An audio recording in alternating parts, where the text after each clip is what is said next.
Salutations, respected viewers. I am George from Ireland. This video will be a debate about whether we should introduce a maximum income. Madam President, ladies and gentlemen of the House, this House believes that we should introduce a maximum income. So let me first of all lay out our model. And that is that over $1 billion, people would not be allowed to earn that through profit, through share dividends, things like that. That would just go to general taxation and the government would disperse it. We would ring fence it for healthcare, for various welfare programs in our own country and overseas, targeting it at the neediest. It couldn't be used for defense, things like that. It'd be used for helping to provide green energy. So nobody needs over $1 billion. Nobody needs that to be happy. There's the old adage, money does not make you happy. And I should know, I once worked for the richest man in Russia. I shan't say his name. Obviously, who is the richest one goes up and down every year. I won't tell you which year it was, because that would identify the individual. So these people, they do not need over $1 billion. There are people who do need $1. They need clean water. They need things they can buy for $1. There are some children with poor eyesight who don't have glasses. I remember I helped out in a school in Nepal years ago. There were over 500 pupils. One had glasses, which is not to say that all the others had fantastic vision. They just couldn't afford glasses. There's some children who don't get to go to school at all. Some people don't have shoes. Some people don't have enough to eat. Some people are dying needlessly for the lack of medicines that you could buy in any pharmacy in a Western country. So we need to redistribute to the needy. Just think, if you had over $1 billion, what would honestly give you more pleasure, buying another item or saving the lives of desperate people? Imagine the gratitude and the blessings of people you have saved. We could also use it for things like vasectomies to stop the world population growing so much. So a handful of men have more wealth than several countries put together. It is obscene, this level of inequality. There is starvation, there's homelessness. People are dying from lack of vaccines.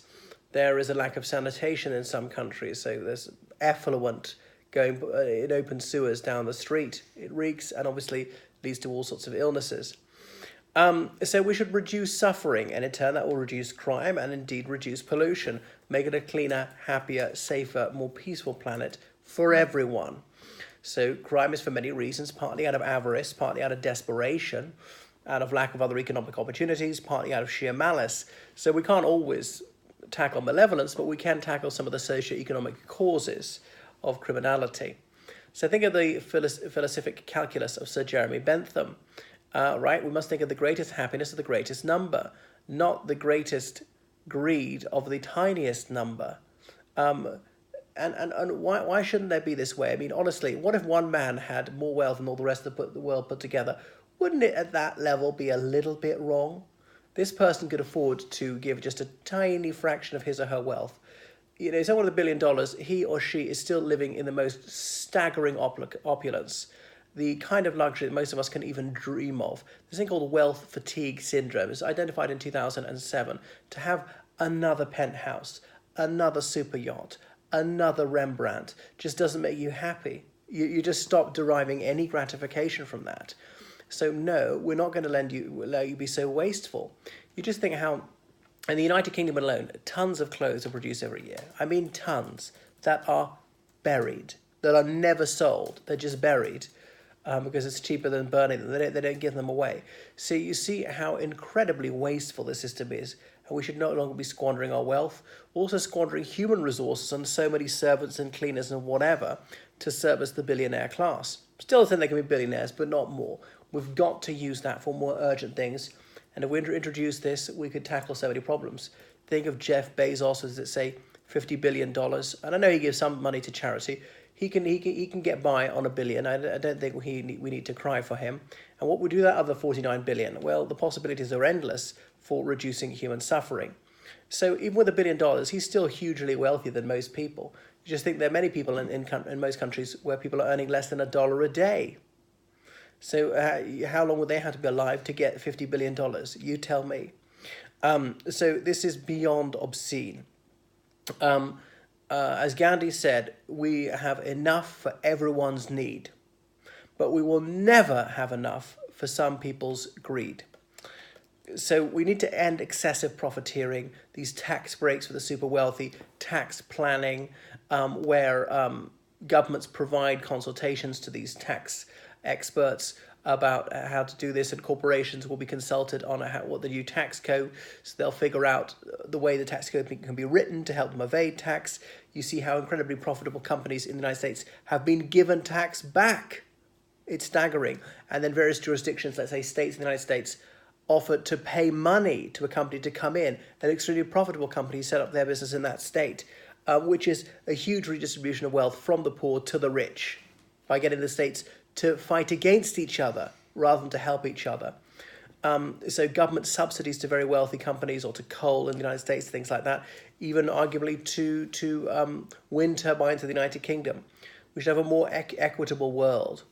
So the rich get hands out. There's corporate welfare. Remember the credit crunch 2008?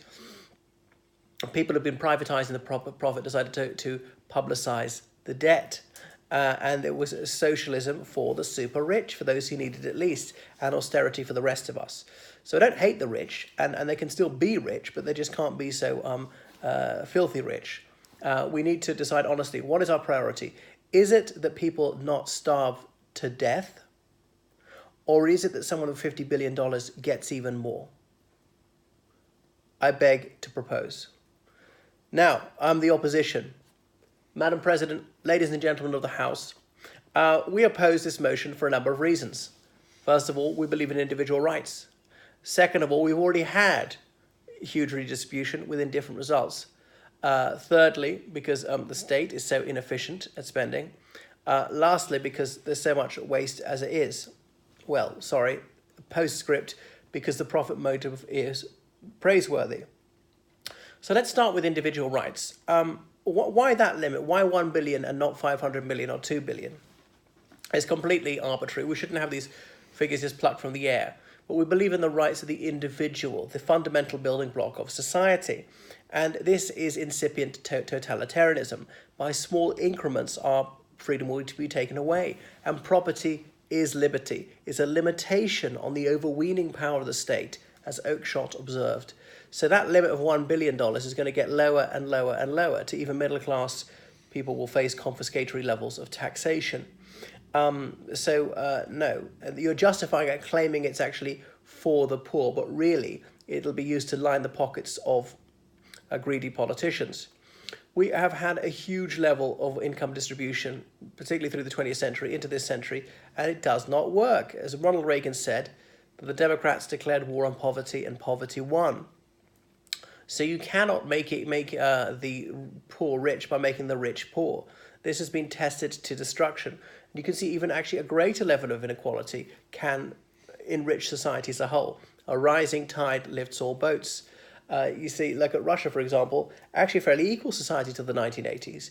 And now, although it's a very unequal society, even the poorest people are much better off than they were in the 1980s. So this proposition is more about hating the wealthy than it is actually caring for the needy. So we should encourage all overall economic growth, and taxation does that. So governments are not efficient, and they squander money very foolishly, and they're not very productive, politicians, civil servants, and so on. And they'll just waste it on vanity projects and like Olympic stadia, or more gizmos for the armed forces, on more university places for those who are unworthy of them, and things like that. So private enterprise is much more efficient because they're driven by the profit motive. If you don't provide a decent service or a good product, people are not going to buy it, and your business will go to the wall. So we think it's praiseworthy that people should seek more money, and that's why they provide better goods and services. As Adam Smith said, that the baker or the butcher doesn't do a good job out of altruism. He does it because it's good for him. It's good for society as a whole. Competition is good for the consumer. It raises standards and quality. So many of these very wealthy people are people of the most exceptional liberality. They're very generous. There's this philanthropy. And the philanthropic tradition would die if you were going to do this. Remember Andrew Carnegie, that American multimillionaire in the 19th century, said, "A man who dies rich dies disgraced." And his life's work was to give away his enormous fortune to worthy causes. That's why there are Carnegie libraries and Carnegie halls all over the United States. So it's true that people waste money, including people on low incomes waste money by ostentation, by having huge wedding parties, on alcohol, cigarettes, drugs, things like that, on clothes just to show off, keep up with the Joneses. So we need belt tightening, we need to have fewer children, we need to have a voluntary one-child policy, or some people have no children at all. And often the people on the lowest incomes are the least intelligent and the least industrious, and these indigent people shouldn't have any children at all, and that would help solve the problem. So do we really want more wealth for everyone? That would mean more pollution. What if everybody in the world had a car? It would just mean more pollution, more traffic jams. No. At some point, development needs to stop and just live in simplicity. Live close to nature, as the lefties on the other side would probably want us to, living in huts, no running water and no electricity.